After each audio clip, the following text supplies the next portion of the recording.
बिस्मिल्लाहिर्रहमानिर्रहीम। अस्सलाम वालेकुम माय यूट्यूब फैमिली। आज मैं आप सबके साथ गुलाब जामुन पुडिंग बनाने की रेसिपी शेयर करने जा रही हूँ और इसे बनाना ना बेहद ही आसान है और ये बहुत ही ज़्यादा टेस्टी लगता है, बहुत ज़्यादा मज़े का लगता है।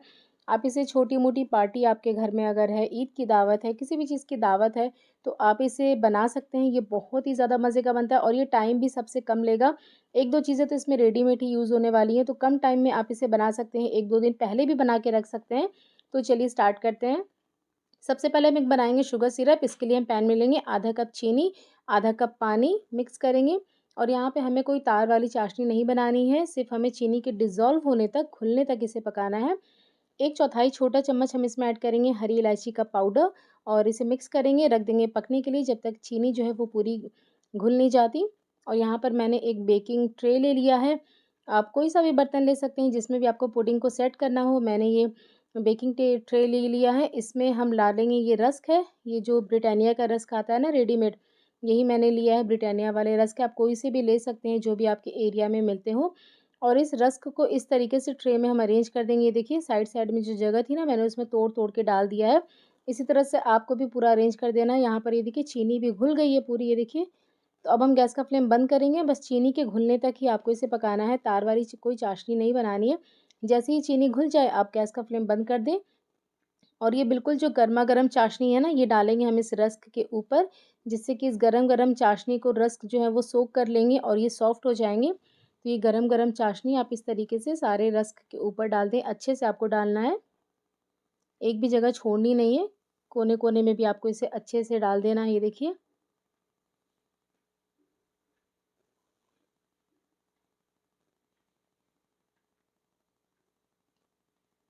ये देखिए सारे किनारों पर भी आप अच्छे से रस्क को शुगर सिरप को डालें, जिससे कि जो रस्क है ना वो सॉफ्ट हो जाएँगे गरम-गरम शुगर सिरप डालने से।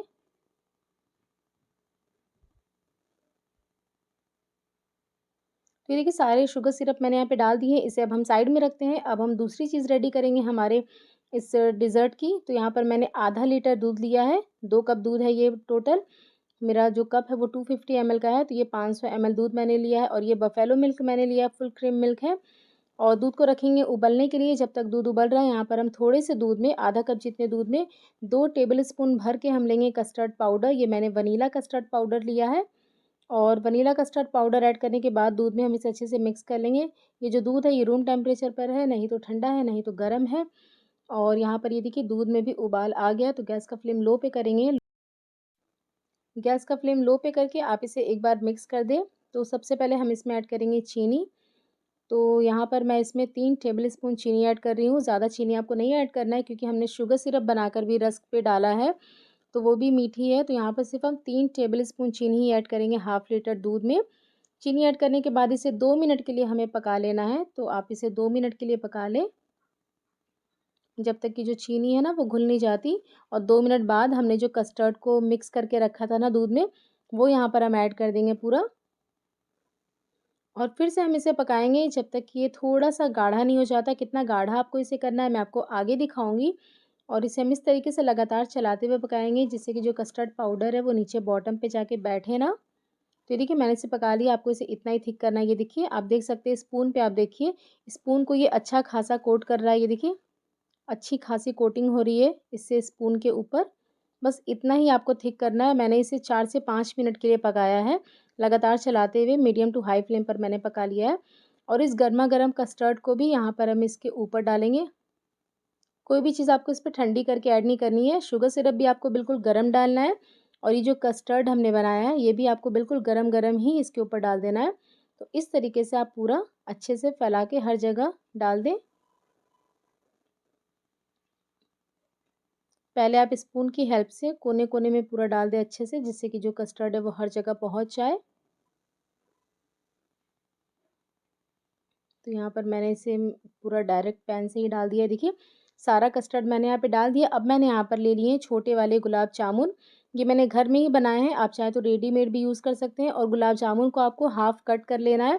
हाफ़ कट करके इस तरीके से ये देखिए आपको गुलाब जामुन अरेंज कर देना है। पूरा आपको नीचे डिप नहीं करना गुलाब जामुन, मतलब इतने दिखने चाहिए, तभी अच्छा सा लुक भी आता है। तो बस इसे अब हम रखेंगे फ्रिज में ठंडा होने के लिए। अभी आपको इसे सर्व बिल्कुल भी नहीं करना है। इसे कम से कम आपको 4 से 5 घंटे के लिए ठंडा करना है, जिससे कि जो पुडिंग है ना वो अच्छे से सेट हो जाती है ठंडी होकर। तो क्लीन रैप से इसे कवर करके हम रखेंगे फ्रिज में कम से कम 4 से 5 घंटे के लिए।